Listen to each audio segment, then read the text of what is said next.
Welcome to the Arizona Pickleball League podcast, presented by Jigsaw Health. And now, your hosts, Danny Jensen and the Orchard Security Guy. Welcome, Arizona Pickleball family. It is Danny Jensen, the chosen one, here with the other chosen one, OSG. What a game it was tonight, huh? Yes, what a game. What a game. We had a couple chickens thrown. I was a little concerned that the distance that the managers were throwing it. Yeah. I wasn't quite sure if it was a challenge or not. One just barely got on to the light blue of the court, but I made it very clear that that needs to have a little more distance, but try not to hit any of the fans. Absolutely. Obviously. I mean, yeah, we need distance on the chicken toss. But we made it. The other thing that I had trying out tonight, I have some special glasses on underneath my glasses that, yeah, you really can't see them, but they did some research, like an owl can rotate and kind of see like about 270 degrees side to side without really moving much. An eagle, a little bit more than that, maybe about 290, but these glasses give me almost 330 degrees of visual inspection without really moving a whole lot. Wow. So even though I may not be looking at the fans or looking at the situations, I can see everything. Yeah. Wow. That's honestly, so basically what you're telling me is you basically saw Stephanie Vlad destroy the competition today. Did you see that?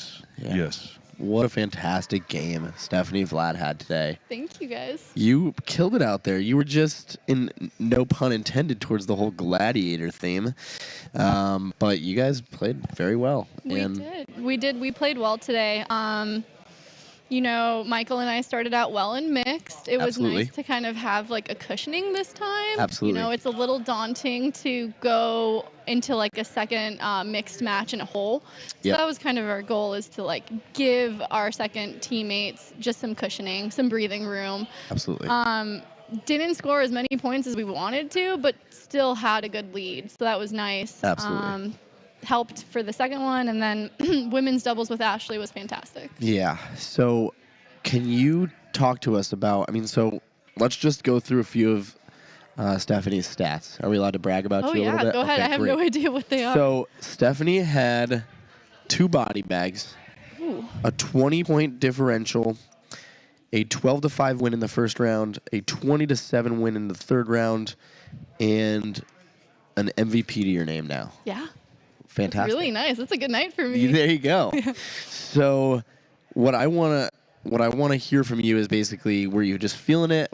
We saw a lot of drive winners, especially in that third quarter. Talk to us about your game today. Yeah, I mean, so I really like driving from the baseline, and that's usually on par with me.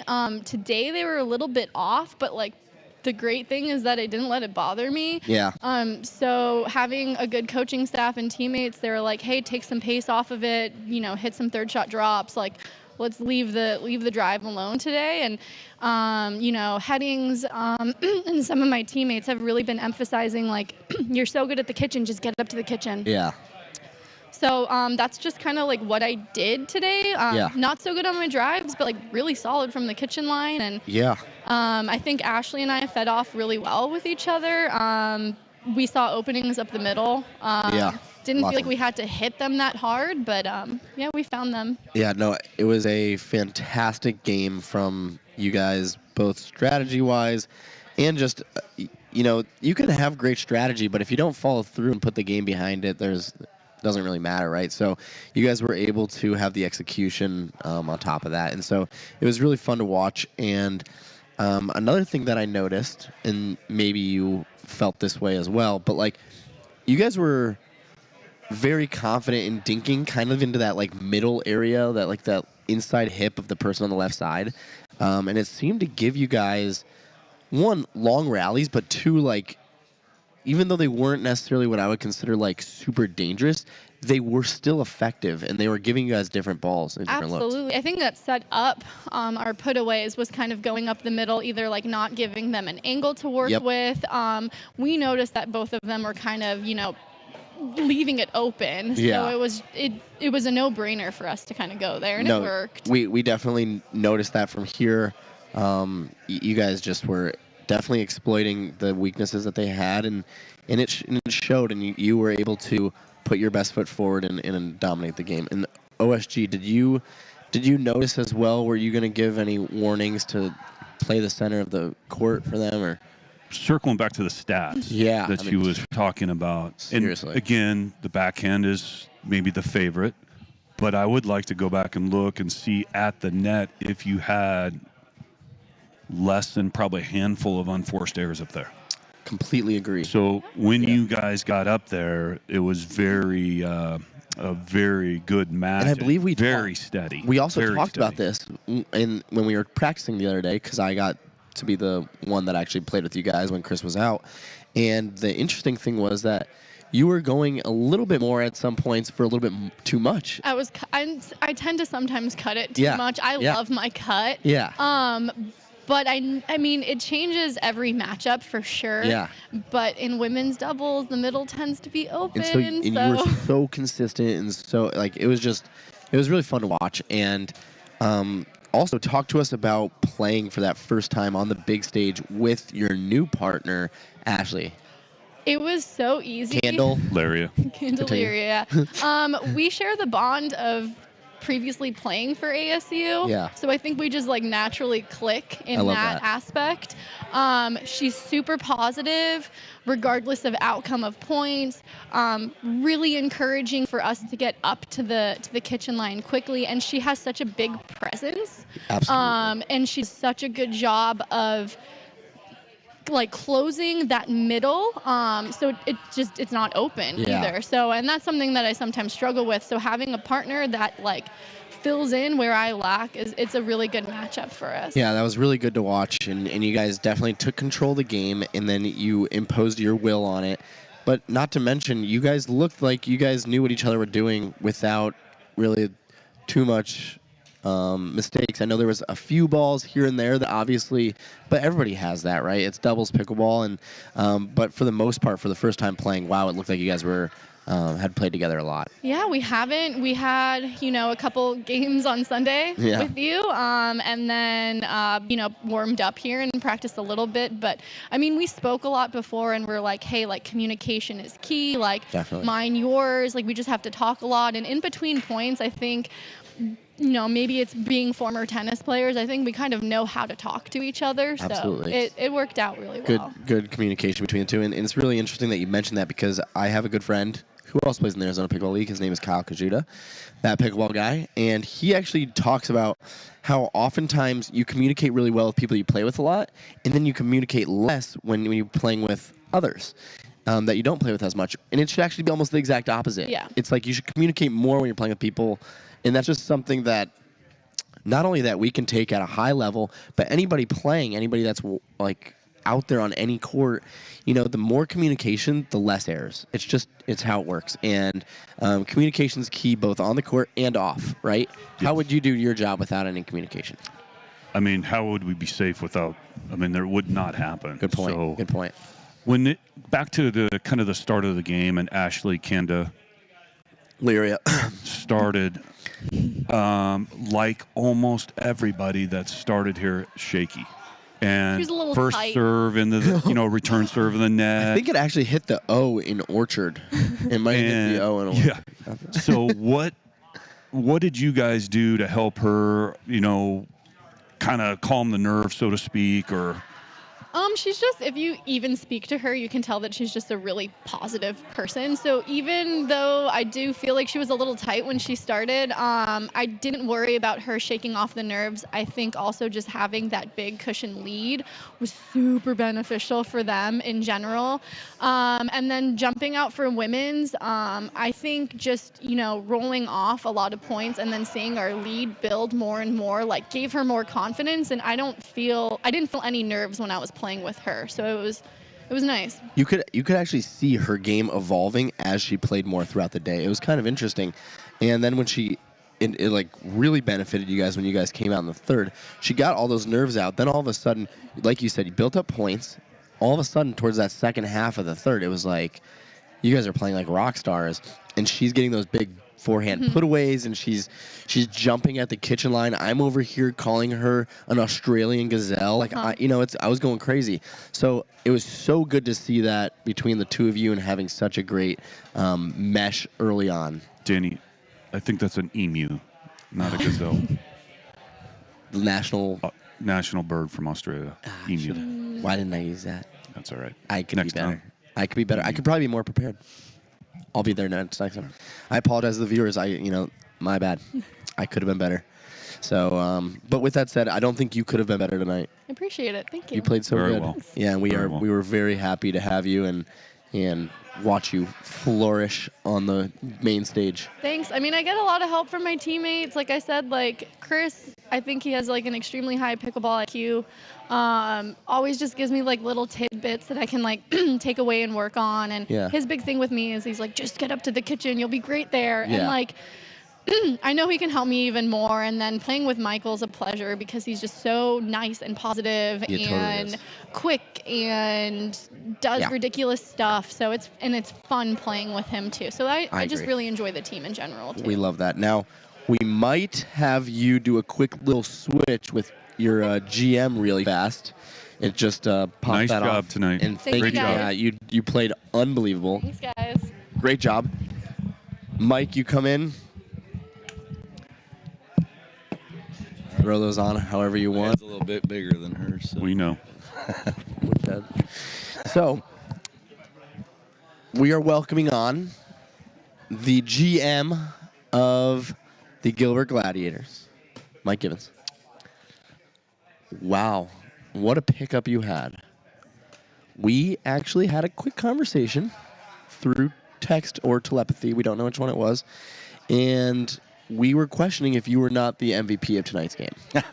And the reason being is you knew that this game was so critical, right? You going down 0-2 in this league would be very difficult to come back from. You needed some momentum after coming off of a loss last week, and you guys made a pickup of Ashley Laria, and it paid off. Talk to us about that pickup and talk to us about how she played tonight. First of all, she played amazing. Obviously, she had a little shaky start, which I think we've seen every player here, their first time. It's the same thing. But once she settled down, she was lights out. And that the women's doubles match, like she just kind of took over, and that was the difference tonight. Yeah, her and Steph had just amazing chemistry. And, you can look at the scoreboard and see why we won tonight. Absolutely, absolutely. And not only that, so let's also take a look back at a few of the other matches. So you guys go up early in the match. Mm-hmm. That gives that alleviates a lot of pressure, correct? Correct. Absolutely. So being up early, just I would call it just a momentum builder, essentially. You need pickleball is a game of momentum. Getting that early start kind of puts a little of the rest of your team at ease and kind of gives you a little buffer for like the nerves that are coming in that second quarter. And then you get into that third quarter, and the game, I believe, was a 3-point game at that point. You guys then basically take over, and I know the first few points were long and kind of like everybody's kind of getting into the roll that third quarter, but then it started taking off. And what did you guys see from the sidelines, and what were you telling your team in terms of strategy going into that third quarter, making sure that the game was kind of in hand by the end of that? We definitely saw some things. Chris saw some things. We saw some openings in the middle, so we really had them kind of focus, putting the ball in the middle, put the ball on the ground, and don't hesitate to put a little bit of pressure on them. When there's a ball a little bit up, you saw Ashley come across the middle there with her forehand and, speed it up, not even a hard speed up, but just enough to put a little pressure on them. Got the ball up a little bit, and you saw what she can do with the ball when it went up high. So no, there was not there might not have been a bigger forehand except for maybe Chris or Nico. No, probably just Chris today going through that middle. And probably not even then. Yeah, and then Steph, I mean, she got up. We hit, got her dinking, and I don't think she missed. Like, she was playing so well. Was just on fire. So yeah, well, there's a reason why she ended up being the MVP over you. Yeah. And the other thing that we mentioned, the other thing we mentioned is MVP is most valuable player. True. It's not the MVGM. Yeah. And so that's why you weren't really in the running as much. But we did want to recognize, you made a game time decision and you made a little waiver wire pickup and it paid off. And so obviously great job. And, I think right now people are starting to wonder, oh my gosh, is that waiver wire? It really made a difference today. Yeah. And it might make a difference going in a little bit further into the league when we get into the second, third, fourth weeks. Yeah, I mean, it was not an easy decision, of course, by any stretch. It was one of the tougher things that I've had to do, and I think it was the right decision. And Vicky is a great player and an even better person. Yep. And she was a professional, and she confided in me that she's been dealing with an ankle injury and she hasn't been able to practice like she needs to compete at this level, and she didn't feel like she could give her all, and so she gracefully stepped away, and Ashley just kind of fell into our lap and found out about her, and Nick and I got a chance to go over and play with her and see what she's all about, and she's just a great player, but she's also just a great person, fun, to be around, and I knew she was going to be a great fit, and she definitely showed it tonight. Yeah, I mean, talk about positive energy. Yeah. She could have easily came in here, and especially after the first 2 or 3 points, but just gone down the deep end. And she kind of came out and she toughed through those first portions, and she talked to us about that before the game. She's like feeling a little bit, but she did really well. And you know what it's like to be the first time inside of this nice building. Lots of pressure on you to keep people safe. You've felt that pressure before. It's a lot of pressure, and I'm not even playing. Yeah. So I did talk to the commissioner, so this kind of went down late in the week. So how did you guys come up with who she's going to play with, when she's going to play, where, what side? Yeah. Especially with Steph being one of her strengths is the backhand. Absolutely. Yeah, and that was the other thing. With Vicky, right? They were, her and Steph were both kind of right side players. So that was the easy decision. And now we've got this big forehand on the left side. That was easy. But as far as the matchups on the mixed, Steph and Michael have a lot of chemistry together. They've played together. So I think you saw it in the score tonight. They're very comfortable playing together. So that was kind of the decision there. As far as Chris, his pickleball IQ is off the charts. So having Chris, that calming influence, and just giving her little pointers here and there, she calmed down. Like, she missed a few, didn't bother Chris at all, right? And he just gave her a few pointers and a few pats on the back, and then she was off and running. So I knew Chris would be able to do that and handle that, and they haven't had a chance to play because Chris was killing it last weekend at the Mesa Open, winning senior pro. So they really didn't get any chance to play, and Chris is battling a hamstring injury, so he couldn't play yesterday. He's got to rest. So I think you're only going to see more and better chemistry coming from those two going forward. So I think I agree, and it's a big pickup because now I believe if we look at this, your next game is now April 25th. Yes. So that's almost 3 weeks away. Exactly. So that's a big opportunity for you guys to, one, for your team to get a little extra practice in a couple times in the next few weeks, but also let some bodies heal up, let people get kind of healthy again, and see if you can't make a run at this title here coming up. That's going to be at the beginning of June. Yeah, we're definitely going to need it. Obviously, Tempe came out hot, on fire. They're an amazing team. So, we're looking forward to it. But yeah, we need to put in some put in some work and get ready for that match for sure. Yeah, and talking about these next few teams, I believe next week's game is the Tempe Tornadoes and the Scottsdale Scorchers. So we put together an original match, and this was the preseason match of these two teams. The Scottsdale Scorchers came out on top, and it was quite the game. But we're going into this next game essentially blank slate. Tempe had a good win. Scottsdale lost a close one to the Peoria Pythons.